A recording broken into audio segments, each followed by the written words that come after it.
ਦੇਸ਼ ਦੁਨੀਆ 'ਚ ਵਸਦੇ ਪੰਜਾਬੀਆਂ ਨੂੰ ਜੀ ਆਇਆਂ। ਮੈਂ ਹਰਜਿੰਦਰ ਸਿੰਘ ਰੰਧਾਵਾ, ਤੁਸੀਂ ਦੇਖ ਰਹੇ ਹੋ ਪੰਜਾਬ ਟੈਲੀਵਿਜ਼ਨ ਔਰ ਮੇਰੇ ਨਾਲ ਨੇ ਡਾਕਟਰ ਗਿਆਨ ਸਿੰਘ। ਡਾਕਟਰ ਗਿਆਨ ਸਿੰਘ ਖੇਤੀ ਅਰਥਚਾਰੇ ਦੇ ਮਾਹਿਰ ਨੇ। ਡਾਕਟਰ ਸਾਹਿਬ ਜੀ ਆਇਆਂ ਜੀ। ਸ਼ੁਕਰੀਆ ਜੀ ਰੰਧਾਵਾ ਸਾਹਿਬ। ਡਾਕਟਰ ਸਾਹਿਬ, ਕੱਲ ਜੋ ਪੰਜਾਬ ਵਿਧਾਨ ਸਭਾ 'ਚ ਹੋਇਆ, ਲੋਕਾਂ ਦੀ ਨਜ਼ਰ ਤੋਂ, ਲੋਕਾਂ ਦੀ ਭਾਸ਼ਾ 'ਚ ਸਮਝਾਇਓ ਕਿ ਇਹਦੇ ਅਰਥ ਕੀ ਨੇ।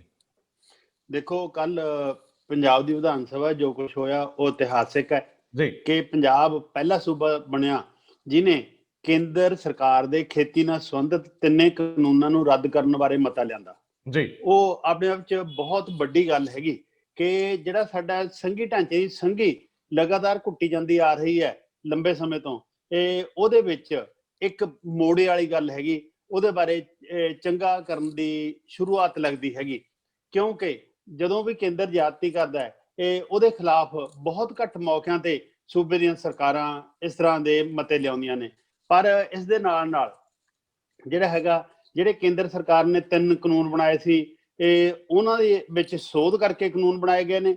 ਤੇ ਇੱਕ ਚੌਥਾ ਜਿਹੜਾ ਬਿੱਲ ਲਿਆਂਦਾ ਗਿਆ ਉਹ ਤੇ ਬਹੁਤ ਵਧੀਆ, ਪਰ ਉਹ 'ਚ ਹੋਰ ਜ਼ਿਆਦਾ ਵਾਧਾ ਕਰਨ ਦੀ ਲੋੜ ਹੈ। ਉਹ ਹੈ ਕਿ 2.5 ਏਕੜ ਤੋਂ ਘੱਟ ਵਾਲੇ ਕਿਸਾਨਾਂ ਦੀ ਕਰਜ਼ੇ ਕਾਰਨ ਕੁਰਕੀ ਨਹੀਂ ਹੋ ਸਕੂਗੀ। ਤੇ ਇਹਦੇ ਨਾਲ ਨਾਲ ਇਹ ਇੱਕ ਬਿੱਲ ਜਿਹੜਾ ਹੈਗਾ 2020 ਦਾ ਜਿਹੜਾ ਪ੍ਰਸਤਾਵਿਤ ਬਿਜਲੀ ਵਾਲਾ ਬਿੱਲ ਹੈ, ਇਹ ਉਹਦੇ ਸੰਬੰਧ 'ਚ ਵੀ ਪਾਸ ਕੀਤਾ ਗਿਆ, ਮਤਾ ਪਾਸ ਕੀਤਾ ਗਿਆ। ਆਪਾਂ ਹੁਣ 3 ਬਿੱਲ ਅਤੇ ਇਹਦੇ ਬਾਰੇ ਗੱਲ ਕਰ ਲੈਂਦੇ। ਕੁਰਕੀ ਵਾਲੇ ਜਿਹੜੀ ਗੱਲ ਹੈਗੀ, ਸਭ ਤੋਂ ਪਹਿਲਾਂ ਇਹ ਦੱਸ ਦਿਓ ਕਿ ਜਿਹੜੇ ਕੇਂਦਰ ਦੇ ਬਿੱਲ ਸੀਗੇ ਉਹਨਾਂ ਨੂੰ ਇਹ ਕਾਊਂਟਰ ਕਿਵੇਂ ਕਰਦੇ ਆ? ਜਿਹੜੇ ਕਾਨੂੰਨ ਵਿਧਾਨ ਸਭਾ ਨੇ ਪਾਸ ਕਰਤੇ ਅਜੇ ਬਣੇ ਨਹੀਂ, ਕਿਉਂਕਿ ਇਹਨਾਂ ਨੇ ਅੱਗੇ ਪ੍ਰਕਿਰਿਆ 'ਚ ਪੈਣਾ ਹੈ। ਇਹ ਅਸਲ ਦੇ ਵਿੱਚ ਕੇਂਦਰ ਨੂੰ, ਜਿਹੜਾ ਕੇਂਦਰ ਨੇ ਕੰਮ ਕੀਤਾ ਉਹਨੂੰ ਕਿਵੇਂ ਕਾਊਂਟਰ ਕਰਦੇ ਆ? ਇਹ ਆਪਾਂ ਦੋਨਾਂ ਨੂੰ ਜਿਹੜਾ ਹੈਗਾ ਕੰਪੇਅਰ ਕਰ ਲੈਂਦੇ ਆ। ਇਹ ਕੇਂਦਰ ਸਰਕਾਰ ਨੇ ਇੱਕ ਕਾਨੂੰਨ ਬਣਾਇਆ ਸੀ ਜਿਨ੍ਹਾਂ ਨੂੰ ਨਿੱਜੀ ਮੰਡੀਆਂ ਦਾ ਕਾਨੂੰਨ ਕਹਿ ਲਈਏ ਤਾਂ ਆਮ ਬੰਦੇ ਤੱਕ ਪਹੁੰਚਣਾ ਸੌਖਾ ਹੋ ਜਾਊਗਾ। ਉਹਦੇ ਨਾਲ APMC ਮੰਡੀਆਂ ਦੇ ਨਾਲ ਨਾਲ ਨਿੱਜੀ ਮੰਡੀਆਂ ਬਣਾਈਆਂ ਸੀ, ਜਿਹ 'ਚ APMC ਮੰਡੀਆਂ 'ਚ ਹੋਣ ਵਾਲੇ ਸਾਰੇ ਖਰਚੇ, ਜਿਵੇਂ ਐਗਰੀਕਲਚਰ ਮਾਰਕੀਟਿੰਗ ਫੀ ਹੈ, ਰੂਰਲ ਏਰੀਆ ਡਿਵੈਲਪਮੈਂਟ ਫੰਡ ਹੈ, ਆੜਤੀਆਂ ਦਾ ਕਮਿਸ਼ਨ ਹੈ ਅਤੇ ਉਹਦੇ ਹੋਰ ਸੈਸ ਨੇ, ਉਹ ਸਾਰਿਆਂ ਤੋਂ ਖਰੀਦਣ ਵਾਲਿਆਂ ਨੂੰ ਛੋਟ ਦਿੱਤੀ ਗਈ ਸੀ। ਅਤੇ ਜਿਹੜੇ ਖਰੀਦਣ ਵਾਲੇ ਨੇ ਉਹ ਸਿਰਫ ਪੈਨ ਕਾਰਡ ਦੇ ਬੇਸਿਸ ਤੇ ਕਿਤੇ ਵੀ ਕਿੰਨਾ ਵੀ ਮਾਲ ਜਿਹੜਾ ਹੈਗਾ ਖਰੀਦ ਸਕਦੇ ਨੇ। ਤੇ ਜਦੋਂ ਕਿ ਹੁਣ ਜਿਹੜੇ ਇਹਦੇ 'ਚ ਸੋਧ ਕੀਤੀ ਗਈ ਹੈ, ਇਹਨਾਂ ਨੇ ਪੂਰੇ ਪੰਜਾਬ ਨੂੰ ਖੇਤੀਬਾੜੀ ਮੰਡੀ ਡਿਕਲੇਅਰ ਕੀਤਾ। ਪੰਜਾਬ ਵਿਧਾਨ ਸਭਾ ਨੇ ਕੀਤਾ ਵੀ ਸਰਬਸੰਮਤੀ ਨਾਲ ਹੈ, ਕਿਉਂਕਿ 2 BJP ਦੇ MLA ਸੀ, ਉਹ ਦੋਨੇ ਦਿਨ ਆਏ ਨਹੀਂ। ਬਾਕੀ ਸਾਰੇ MLA ਸਰਬਸੰਮਤੀ ਨਾਲ ਪਾਸ ਕੀਤਾ। ਇਹਨਾਂ ਨੇ ਇਹ ਕੀਤਾ ਕਿ ਕਣਕ ਅਤੇ ਧਾਨ ਦੇ ਸੰਬੰਧ ਦੇ ਵਿੱਚ ਜਿਹੜਾ ਪਰਚੇਜ ਹੋਊਗੀ, ਜੇ ਪ੍ਰਾਈਵੇਟ ਵਪਾਰੀ ਕੰਪਨੀਆਂ ਕਾਰਪੋਰੇਸ਼ਨ ਆਉਂਦੀ ਹੈ ਤਾਂ ਉਹ ਮਿਨੀਮਮ ਸਪੋਰਟ ਪ੍ਰਾਈਸ ਤੋਂ ਘੱਟ ਨਹੀਂ ਖਰੀਦ ਸਕੂਗੀ। ਜੇ ਘੱਟ ਖਰੀਦੂਗੀ ਤਾਂ ਉਹਨੂੰ 3 ਸਾਲ ਦੀ ਕੈਦ ਤੇ ਜੁਰਮਾਨੇ ਦਾ ਪ੍ਰੋਵੀਜ਼ਨ ਰੱਖਿਆ ਗਿਆ ਹੈਗਾ। ਤੇ ਇਹ ਇੱਕ ਵੱਡਾ ਬਦਲਾਅ ਹੈ, ਕਿਉਂਕਿ ਪਹਿਲਾਂ ਸਿਰਫ ਪੈਨ ਕਾਰਡ ਦੇ ਬੇਸਿਸ ਤੇ ਸੀ, ਹੁਣ ਸਾਰਾ ਕੁਝ ਸਟੇਟ ਦੇ ਕੰਟਰੋਲ ਥੱਲੇ ਆ ਗਿਆ। ਅੱਛਾ, ਮੈਨੂੰ ਡਾਕਟਰ ਸਾਹਿਬ ਥੋੜਾ ਹੋਰ ਤਫਸੀਲ 'ਚ ਸਮਝਾ ਦਿਓ। ਤੁਹਾਡਾ ਮਤਲਬ ਹੈ ਕਿ ਹੁਣ ਪੰਜਾਬ ਦਾ ਪੂਰਾ ਏਰੀਆ ਇੱਕ ਮੰਡੀ ਹੈ, ਸਰਕਾਰ ਐਗਰੀਕਲਚਰ ਮਾਰਕੀਟ ਹੈ। ਹਾਂਜੀ, ਔਰ ਉਸ ਤੋਂ ਬਾਅਦ ਇਹਦਾ ਅਰਥ ਇਹ ਹੋਇਆ ਕਿ ਜਿਹੜਾ ਵੀ ਬੰਦਾ ਬਾਹਰੋਂ ਆਊਗਾ ਉਹ ਇੱਕ ਮੰਡੀ 'ਚ ਆ ਰਿਹਾ ਤੇ ਉਹ ਮੰਡੀ ਸਰਕਾਰ ਦੇ ਨਿਯੰਤਰਣ 'ਚ ਹੈ। ਬਿਲਕੁਲ। ਉਸ ਮੰਡੀ 'ਚ ਕੰਮ ਕਰਨ ਲਈ ਸਰਕਾਰ ਤੋਂ ਪਰਮਿਸ਼ਨ ਲੈਣੀ ਪਊਗੀ, ਲਾਇਸੈਂਸ ਲੈਣਾ ਪਊਗਾ। ਇਹ ਪਰਮਿਸ਼ਨ ਲੈਣੀ ਪੈਣੀ, ਲਾਇਸੈਂਸ ਲੈਣਾ ਪੈਣਾ ਅਤੇ ਸਰਕਾਰ ਦੇ ਰੂਲਸ ਐਂਡ ਰੈਗੂਲੇਸ਼ਨਸ ਫਾਲੋ ਕਰਨੇ ਪੈਣੇ ਨੇ। ਤੇ ਜਿਹੜੇ ਐਗਰੀਕਲਚਰ ਮਾਰਕੀਟਿੰਗ ਦੇ ਖਰਚੇ ਨੇ ਉਹ ਉਹਨਾਂ ਨੂੰ ਦੇਣੇ ਪੈਣੇ ਨੇ। ਤੇ ਇਹ ਇੱਕ ਵੱਡਾ ਬਦਲਾਅ ਹੈਗਾ ਕਿ ਨਾਲੇ ਇਸ ਤੋਂ ਬਿਨਾਂ ਸਿਰਫ ਪੈਨ ਕਾਰਡ ਦੇ ਬੇਸਿਸ ਤੇ ਨਹੀਂ ਹੈਗਾ, ਇਹ ਉਹ ਬੰਦੇ ਨੂੰ ਰਜਿਸਟ੍ਰੇਸ਼ਨ ਕਰਾਉਣੀ ਪਊਗੀ, ਲਾਇਸੈਂਸ ਲੈਣਾ ਪਊਗਾ, ਜਿਹਦੇ ਨਾਲ ਇੱਧਰ ਆ ਜਾਊਗਾ। ਇਹ ਵੱਡਾ ਬਦਲਾਅ ਹੈਗਾ। ਤੇ ਇਸ ਤਰ੍ਹਾਂ ਹੀ ਜਿਹੜਾ ਦੂਜਾ ਕਾਨੂੰਨ ਹੈ ਉਹ ਹੈ ਕੰਟਰੈਕਟ ਫਾਰਮਿੰਗ ਵਾਲਾ। ਕੰਟਰੈਕਟ ਫਾਰਮਿੰਗ ਵਾਲੇ 'ਚ ਪਹਿਲਾਂ ਕੰਪਨੀਆਂ, ਕਾਰਪੋਰੇਸ਼ਨਾਂ ਜਾਂ ਵੱਡੇ ਘਰਾਣੇ ਜਾਂ ਵਪਾਰੀਆਂ ਦੁਆਰਾ ਕਿਸਾਨਾਂ ਨਾਲ ਸਿੱਧਾ ਕੰਟਰੈਕਟ ਹੋ ਸਕਦਾ ਸੀ। ਪਰ ਜਿਹੜਾ ਹੁਣ ਹੈ ਕੰਟਰੈਕਟ ਕਣਕ ਅਤੇ ਚੌਲਾਂ ਦੇ ਸੰਬੰਧ 'ਚ ਉਹਨਾਂ 2 ਗੱਲਾਂ ਕੀਤੀਆਂ ਨੇ। ਪਹਿਲੀ ਗੱਲ ਹੈਗੀ ਕਿ ਜਿਹੜਾ ਕੰਟਰੈਕਟ ਹੋਊਗਾ ਉਹ ਸਟੇਟ ਦੇ ਨਿਯੰਤਰਣ ਥੱਲੇ ਹੋਊਗਾ, ਉਹ ਆਪਣੇ ਆਪ ਨਹੀਂ ਹੋਊਗਾ। ਦੂਜੀ ਗੱਲ, ਜੇ ਉਹਨਾਂ 'ਚ ਕੋਈ ਰੌਲਾ ਪੈਂਦਾ ਜਾਂ ਉਹਨਾਂ ਦੀ ਕੋਈ ਪ੍ਰੋਬਲਮ ਆਉਂਦੀ ਹੈ, ਉਹ ਸਿਵਲ ਕੋਰਟ ਤੱਕ ਪਹੁੰਚ ਕਰ ਸਕਣਗੇ। ਜਦੋਂ ਪਹਿਲਾਂ SDM ਅਤੇ DC ਲੈਵਲ ਤੱਕ ਉਹ ਗੱਲ ਮੁਕਾ ਦਿੱਤੀ, ਸਿਵਲ ਕੋਰਟ ਦਾ ਰਾਈਟ ਖਤਮ ਕਰ ਦਿੱਤਾ ਗਿਆ ਸੀ। ਫਿਰ ਇਹਦੇ ਵਿੱਚ ਇੱਕ ਪ੍ਰੋਵੀਜ਼ਨ ਹੋਰ ਰੱਖੀ ਹੈ, ਕਣਕ ਅਤੇ ਧਾਨ ਜਿਹਦੀ ਆਮ ਤੌਰ ਤੇ ਕੇਂਦਰ ਸਰਕਾਰ ਪ੍ਰੋਕਿਉਰਮੈਂਟ ਕਰਦੀ ਹੈ, ਪੰਜਾਬ, ਹਰਿਆਣਾ, ਵੈਸਟਰਨ ਉੱਤਰ ਪ੍ਰਦੇਸ਼ ਤੇ ਥੋੜੇ ਜਿਹੇ ਹੋਰ ਥਾਵਾਂ ਤੋਂ, ਉਹਦੇ ਸੰਬੰਧ ਵਿੱਚ ਮਿਨੀਮਮ ਸਪੋਰਟ ਪ੍ਰਾਈਸ ਤੋਂ ਘੱਟ ਪ੍ਰਾਈਸ ਤੇ ਕੰਟਰੈਕਟ ਨਹੀਂ ਹੋ ਸਕੂਗਾ ਜੀ। ਇਹ ਵੀ ਕਾਫੀ ਵਧੀਆ ਹੈਗਾ। ਤੇ ਤੀਜਾ ਜਿਹੜਾ ਹੈਗਾ ਸੋਧ, ਉਹ ਮਿਨੀਮਮ ਐਸੈਂਸ਼ੀਅਲ ਕਮੋਡਿਟੀਜ਼ ਐਕਟ 1955 ਬਾਰੇ ਆ। ਉਹ ਸੋਧ ਕਰਕੇ ਕੇਂਦਰ ਸਰਕਾਰ ਨੇ ਵਪਾਰੀਆਂ, ਕੰਪਨੀਆਂ, ਕਾਰਪੋਰੇਸ਼ਨਾਂ ਨੂੰ ਅਨਾਜਾਂ, ਤੇਲ ਬੀਜਾਂ ਤੇ ਆਲੂ, ਪਿਆਜ਼ ਵਗੈਰਾ ਬਾਰੇ ਇਹ ਖੁੱਲ੍ਹ ਦਿੱਤੀ ਕਿ ਜਿੰਨਾ ਮਰਜ਼ੀ ਸਟਾਕ ਕਰ ਲਓ, ਜਿੰਨੀ ਮਰਜ਼ੀ ਉਹਦਾ ਜਮਾਖੋਰੀ ਕਰੋ।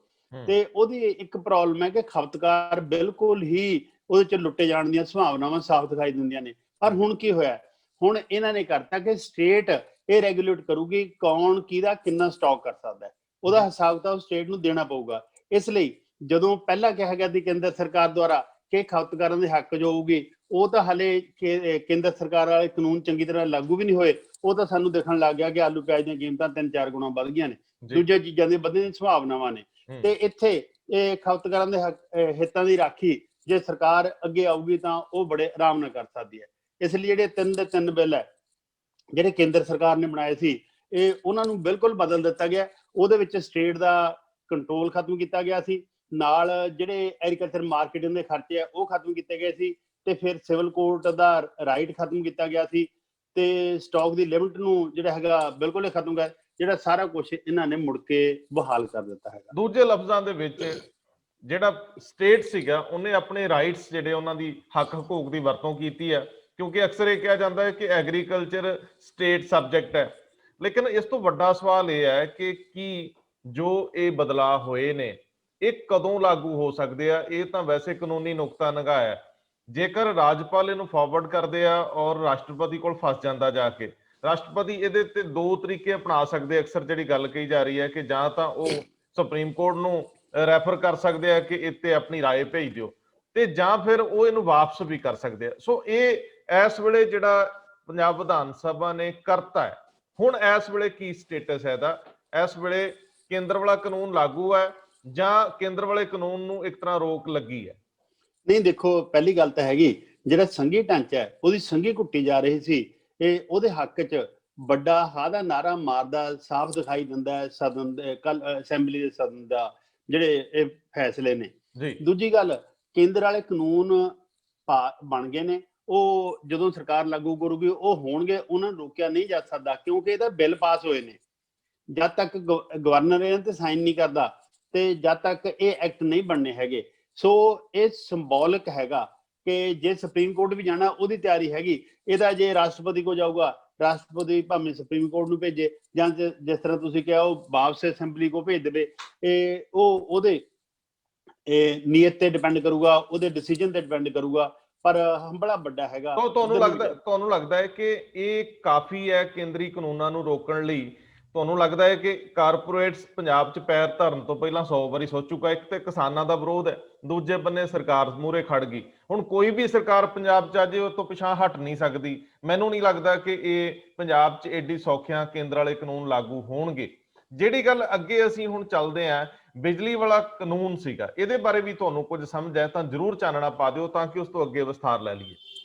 ਇਹ ਬਿਜਲੀ ਵਾਲੇ ਕਾਨੂੰਨ ਜਿਹੜਾ ਹਲੇ ਬਿਜਲੀ ਵਾਲਾ ਕਾਨੂੰਨ ਨਹੀਂ, ਜਿਹੜਾ ਬਿਜਲੀ ਵਾਲਾ ਬਿੱਲ ਇਹ ਪਾਰਲੀਮੈਂਟ 'ਚ ਲਿਆਉਣ ਦੀ ਤਿਆਰੀ ਕਰ ਰਹੇ ਸੀ, ਉਹਦੇ ਨਾਲ ਇਹ ਸੀ ਕਿ ਜਿਹੜਾ ਵੀ ਕਿਸੇ ਵਰਗ ਨੂੰ, ਖਾਸ ਕਰਕੇ ਕਿਸਾਨਾਂ ਜਾਂ ਗਰੀਬਾਂ ਨੂੰ ਸਬਸਿਡੀ ਦਿੱਤੀ ਜਾਂਦੀ ਹੈ, ਉਹ ਜਾਂ ਫ੍ਰੀ ਬਿਜਲੀ ਦਿੱਤੀ ਜਾਂਦੀ ਹੈ, ਉਹਦੀ ਜਗ੍ਹਾ ਸਬਸਿਡੀ ਉਹਨਾਂ ਦੇ ਖਾਤਿਆਂ 'ਚ ਪਾਈ ਜਾਵੇ ਤੇ ਉਹਨਾਂ ਨੂੰ ਸਬਸਿਡੀ ਨਾ ਦਿੱਤੀ ਜਾਵੇ।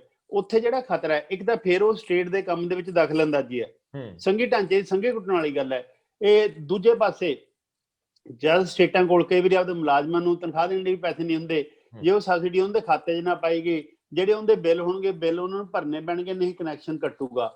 ਫਿਰ ਇਹ ਡਾਇਰੈਕਟ ਬੈਂਕ ਟ੍ਰਾਂਸਫਰ ਦਾ ਜਿਹੜਾ ਚੱਲ ਰਿਹਾ ਸਿਸਟਮ 1991 ਤੋਂ ਜਿਹੜੀਆਂ ਨਵੀਆਂ ਆਰਥਿਕ ਨੀਤੀਆਂ ਬਣਾਈਆਂ ਨੇ ਉਹਨਾਂ ਦੇ ਅਧੀਨ ਉਹ ਇੱਕ ਫਿਕਸ ਅਮਾਊਂਟ ਵੀ ਰਹਿ ਸਕਦਾ। ਮੁੜ ਕੇ ਜਿਹੜੇ ਇਹ ਵਰਗ ਨੇ ਇਹਨਾਂ ਨੂੰ ਵੱਡੇ ਪੱਧਰ ਤੇ ਆਪਦੇ ਕੋਲੋਂ ਉਹਦੀ ਬਿੱਲਾਂ ਦੀ ਅਦਾਇਗੀ ਕਰਨੀ ਪੈ ਸਕਦੀ ਹੈ।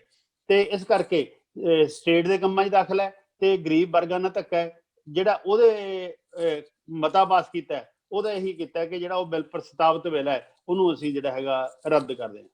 ਡਾਕਟਰ ਸਾਹਿਬ, ਇੱਕ ਹੋਰ ਰੌਲਾ ਕਾਫੀ ਦੇਰ ਦਾ ਪਈ ਜਾਂਦਾ ਹੈ ਕਿ ਜਿਹੜੀ ਸਟੇਟ ਹੈ ਸਟੇਟ ਸਿੱਧੇ ਰੂਪ ਦੇ ਵਿੱਚ ਆਪਣੇ ਕਿਸਾਨਾਂ ਨੂੰ ਬੈਨੀਫਿਟ ਨਹੀਂ ਦੇ ਪਾ ਰਹੀ।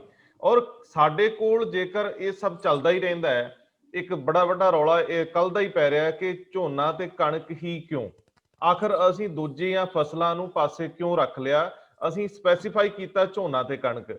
ਸੋ ਤੁਹਾਨੂੰ ਲੱਗਦਾ ਹੈ ਕਿ ਇਹ ਵੀ ਕੋਈ ਹਰਡਲ ਆ ਵਿੱਚ, ਜਾਂ ਇਹ ਕੋਈ ਜਾਣ ਕੇ ਗਵਰਨਮੈਂਟ ਨੇ ਰੱਖ ਲਿਆ ਵਿਧਾਨ ਸਭਾ ਦੇ ਵਿੱਚ, ਇਹ ਜਾਣਬੁੱਝ ਕੇ ਕੁਝ ਹੇਰਾਫੇਰੀ ਕਰ ਗਏ? ਮੈਨੂੰ ਇਹ ਲੱਗਦਾ ਹੈ ਕਿ ਨਵਜੋਤ ਸਿੱਧੂ ਉਹਨਾਂ ਨੇ ਜਿਹੜੀ ਗੱਲ ਇਹ ਰੇਜ਼ ਕੀਤੀ ਹੈ ਇਹ ਬੜੀ ਵਾਜਬ ਲੱਗਦੀ ਹੈ। ਜਿਹੜਾ ਕੇਂਦਰ ਸਰਕਾਰ ਨਾਲ ਗੱਲ ਕਰਨੀ ਬਣਦੀ ਹੈ, ਉਹ ਤਾਂ ਕਿਸਾਨ ਜਥੇਬੰਦੀਆਂ ਕੱਲਾ ਪੰਜਾਬ 'ਚ ਨਹੀਂ 20 ਸੂਬਿਆਂ 'ਚ ਗੱਲ ਕਰ ਰਹੀਆਂ ਨੇ, ਉਹਦਾ ਸੰਘਰਸ਼ ਕਰ ਰਹੀਆਂ ਨੇ।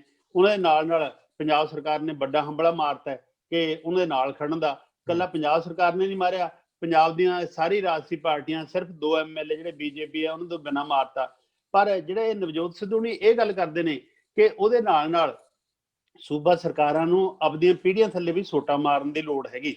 ਉਹਦਾ ਕਾਰਨ ਕੀ ਹੈ ਕਿ PDS ਦੇ ਵਿੱਚ ਘੱਟੋ ਘੱਟ ਦਾਲਾਂ, ਜਦ ਅਸੀਂ ਉਹ ਸਾਡੀ ਸਰਕਾਰ ਉੱਚੇ ਮੁੱਲਾਂ ਤੇ ਪ੍ਰਕਿਓਰ ਕਰਦੀ ਹੈ, ਘੱਟੋ ਘੱਟ ਸਟੇਟ ਸਰਕਾਰ ਉਹ ਜਿਹੜੀ ਪ੍ਰਕਿਓਰ ਕਰਨ ਵਾਲਾ ਪ੍ਰੋਡਕਟ ਹੈ ਪਲਸਰ ਜਾਂ ਦਾਲਾਂ, ਇਹ ਉਹਦੇ ਲਈ ਤਾਂ ਸਬਸਿਡੀ ਆਪਦੇ ਕੋਲੋਂ ਦੇ ਸਕਦੀ ਹੈ, ਕਿਉਂਕਿ ਉਹਦਾ ਉਹਨੇ ਮੁੱਲ ਲੈ ਕੇ ਹੀ ਦੇਣੀ ਹੁੰਦੀ ਹੈਗੀ, ਉੱਥੇ ਦੇਣਾ ਹੁੰਦਾ ਹੈ।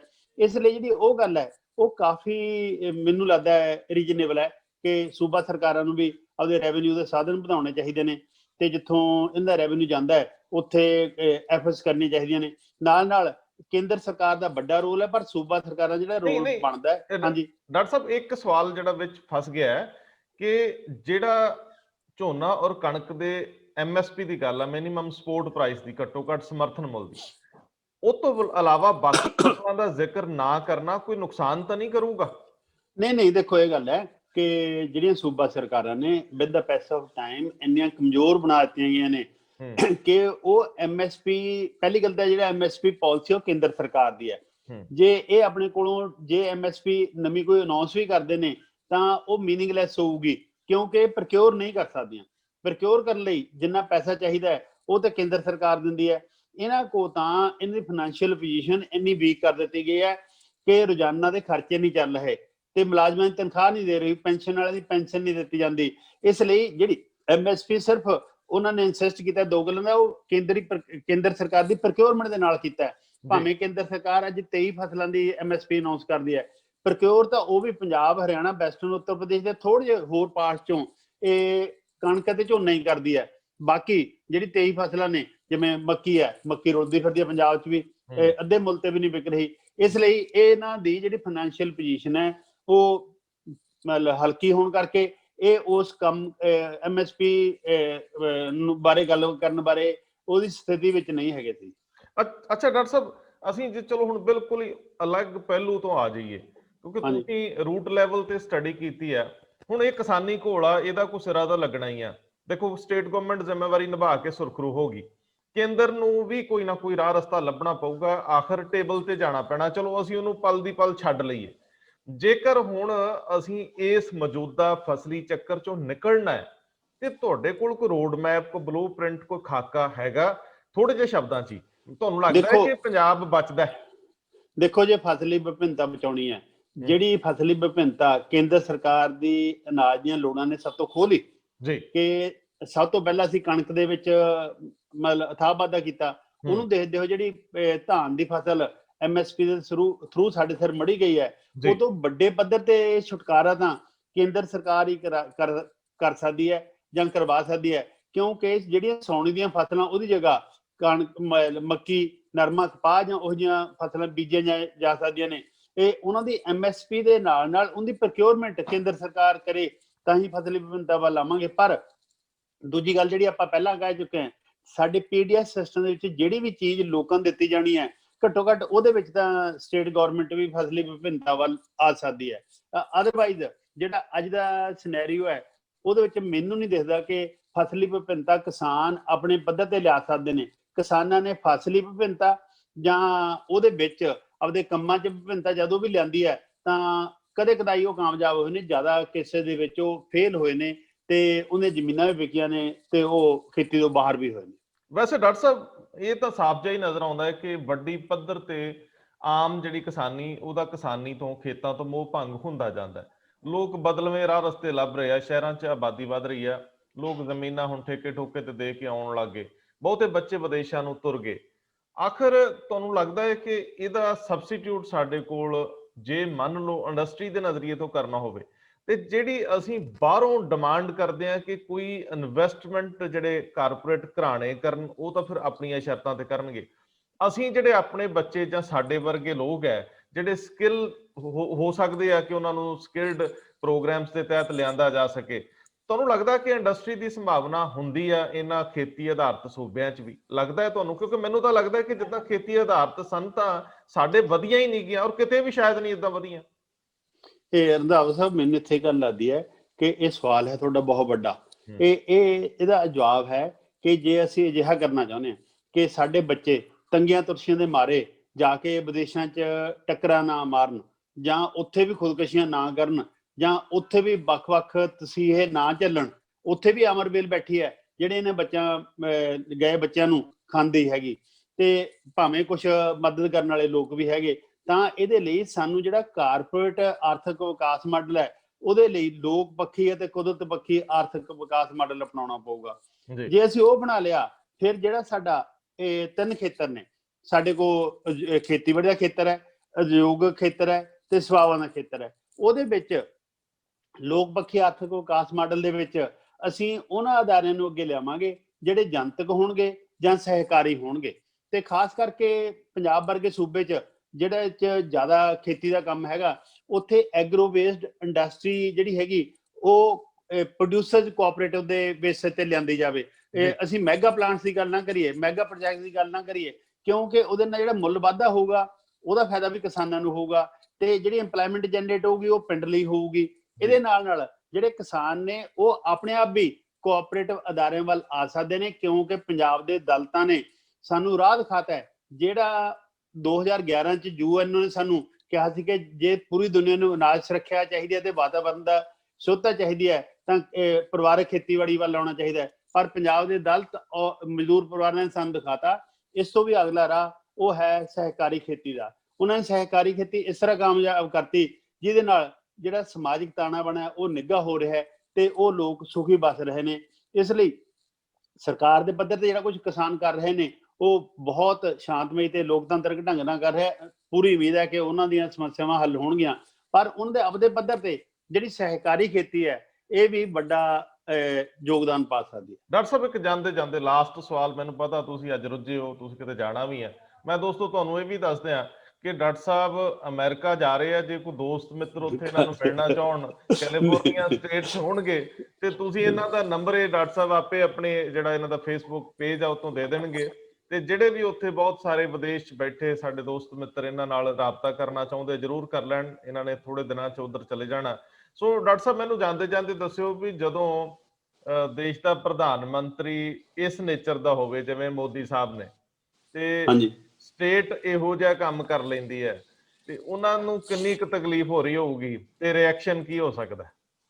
ਇਹਦਾ ਮੇਰੇ ਖਿਆਲ ਹੈ ਤੁਸੀਂ ਲਿਟਰੇਚਰ ਵਾਲੇ ਹੋ, ਤੁਸੀਂ ਜ਼ਿਆਦਾ ਦੱਸ ਸਕਦੇ ਹੋ ਵੀ ਕਿੰਨੀ ਕੁ ਤਕਲੀਫ ਹੋਊਗੀ, ਕਿਉਂਕਿ ਜਿੰਨੀ ਜਿੱਦ ਨਾਲ ਉਹ ਦੇਸ਼ ਨੂੰ ਚਲਾ ਰਹੇ ਨੇ ਉਹ ਜਿਹੜੀ ਤਕਲੀਫ ਹੈ ਉਹ ਤਾਂ ਅਸਹਿ ਹੋਊਗੀ, ਹੈਨਾ। ਉਹਦੇ ਲਈ ਲਫ਼ਜ਼ ਹੋਰ ਨਹੀਂ ਵਰਤਣਾ, ਅਸਹਿ ਲਫ਼ਜ਼ ਸਭ ਤੋਂ ਸੌਖਾ ਹੈਗਾ ਤੇ ਸਭ ਤੋਂ ਘੱਟ ਪੇਨਫੁਲ ਹੋਊਗਾ। ਅਦਰਵਾਈਜ਼ ਤਕਲੀਫ ਜਿਹੜੀ ਹੈਗੀ ਉਹ ਹੱਦਾਂ ਤੋਂ ਪਾਰ ਹੋਊਗੀ, ਪਰ ਹੋਣੀ ਨਹੀਂ ਚਾਹੀਦੀ, ਕਿਉਂਕਿ ਦੇਸ਼ ਪਹਿਲਾਂ ਹੈ, ਇੰਡੀਵਿਜੂਅਲ ਬਾਅਦ ਚ ਹੈਗਾ। ਸੋ ਸਾਨੂੰ ਆਪਦੇ ਦੇਸ਼ ਲਈ ਕੰਮ ਕਰਨਾ ਚਾਹੀਦਾ ਹੈ। ਇਹ ਚ ਹਾਲੇ ਵੀ ਬੇਰ ਤਾਂ ਡੁੱਲ ਗਏ ਨੇ, ਪਰ ਹਾਲੇ ਵੀ ਉਹਨਾਂ ਨੂੰ ਸਾਂਭਿਆ ਜਾ ਸਕਦਾ ਹੈ, ਕਿਉਂਕਿ ਜਿਹੜੇ ਇਹ ਕਾਨੂੰਨ ਬਣਾ ਲਏ ਨੇ ਇਹਦੇ ਨਾਲ ਕਿਸਾਨਾਂ, ਖੇਤ ਮਜ਼ਦੂਰਾਂ, ਪਿੰਡੂ ਛੋਟੇ ਕਾਰੀਗਰਾਂ, ਛੋਟੇ ਕਾਰੋਬਾਰੀਆਂ, ਇੱਥੋਂ ਤੱਕ ਕਿ ਫੂਡ ਸਿਕਿਉਰਿਟੀ ਤੇ ਦੇਸ਼ ਦਾ ਵੀ ਨੁਕਸਾਨ ਹੈਗਾ। ਇਸ ਲਈ ਇਹਦੇ ਨਾਲ ਬਣਦਾ ਇਹ ਹੈ ਕਿ ਅਸੀਂ ਉਹ ਕੰਮ ਕਰੀਏ ਜਿਹਦੇ ਨਾਲ ਸਾਡੇ ਸਾਰੇ ਵਰਗ ਸੁਖੀ ਰਹਿਣ। ਜਿਵੇਂ ਭੁੱਖਮਰੀ ਦੇ ਇੰਡੈਕਸ ਦੇ ਵਿੱਚ ਇਹ ਸਾਡਾ ਨੰਬਰ ਬਹੁਤਾ ਹੀ ਥੱਲੇ ਆ ਗਿਆ ਹੈ, ਤੇ ਸਾਨੂੰ ਭੁੱਖਮਰੀ ਤੇ ਕਾਬੂ ਪਾਉਣ ਲਈ ਮੇਰਾ ਖਿਆਲ ਹੈ ਖੇਤੀਬਾੜੀ ਨੂੰ ਤਰਜੀਹ ਦੇ ਕੇ ਉਹਨੂੰ ਅੱਗੇ ਲਿਆਉਣਾ ਚਾਹੀਦਾ ਹੈ, ਠੀਕ ਚੱਲਦਾ ਰਹਿਣ ਦੇਣਾ ਚਾਹੀਦਾ। ਅਨਾਜ ਦੀ ਲੋੜ ਹੈ। ਪਰ ਮੈਨੂੰ ਤਾਂ ਵੈਸੇ ਡਾਕਟਰ ਸਾਹਿਬ ਕਦੇ ਕਦੇ ਇੰਝ ਲੱਗਦਾ ਹੈ, ਮੈਂ ਕੱਲ ਦਾ ਸੋਚੀ ਜਾਂਦਾ ਸੀ ਕਿ ਨਾ ਤਾਂ ਝੁਕਣਾ ਪਿਆ ਨਰਿੰਦਰ ਮੋਦੀ ਨੂੰ, ਔਰ ਉਹਨਾਂ ਨੇ ਆਪਣੀ ਮਨ ਦੀ ਕਰ ਲਈ, ਉਹਨਾਂ ਨੇ ਆਪਣੇ ਖੇਤੀ ਰਿਫਾਰਮਸ ਲੈਣ ਦੇ, ਸਟੇਟ ਨੇ ਆਪਣੇ ਲੋਕਾਂ ਨੂੰ ਬਚਾਉਣ ਲਈ ਉਹਦੇ ਅੱਗੇ ਰਸਤਾ ਰੋਕ ਲਿਆ। ਹੁਣ ਉਹਨਾਂ ਨੂੰ ਝੁਕਣਾ ਨਹੀਂ ਪਿਆ, ਵਾਪਸ ਨਹੀਂ ਲੈਣੇ ਪਏ ਜਾਂ ਅਮੈਂਡਮੈਂਟ ਨਹੀਂ ਕਰਨੀ ਪਈ। ਤੇ ਜੇ ਸਾਡੇ ਵਾਲੇ ਨੂੰ ਇਧਰ ਪੰਜਾਬ ਵਾਲੇ ਬਿੱਲ ਨੂੰ ਐਜ ਇਟ ਇਜ਼ ਜੋ ਪ੍ਰਵਾਨ ਕਰ ਲੈਣ ਤੇ ਮੇਰੇ ਖਿਆਲ ਇੱਜ਼ਤ ਉਹਨਾਂ ਦੀ ਵੀ ਹੈ ਤੇ ਇੱਜ਼ਤ ਇਹਨਾਂ ਦੀ ਵੀ ਹੈ, ਤੇ ਕਿਸਾਨੀ ਵੀ ਚੁੱਪ ਕਰਕੇ ਬਚੀ ਰਹੂ। ਇਹ ਕੋਈ ਸਿਆਣਾ ਸਲਾਹ ਦੇਵੇ ਵੀ ਯਾਰ ਜੇ ਧੌਣ ਵੀ ਨਾ ਝੁਕਾਉਣੀ ਪਵੇ, ਚਲੋ ਅੱਖਾਂ ਲਾਲ ਲਾਲ ਇੱਕ ਦੂਜੇ ਨੂੰ ਕੱਢਦੇ ਰਹੋ, ਮੇਰੇ ਖਿਆਲ ਇਹ ਕਾਫੀ ਸੂਤਰ ਹੋਊਗਾ। ਬਹੁਤ ਮਿਹਰਬਾਨੀ ਡਾਕਟਰ ਸਾਹਿਬ। ਹਾਂ, ਸ਼ੁਕਰੀਆ ਜੀ ਤੁਹਾਡਾ।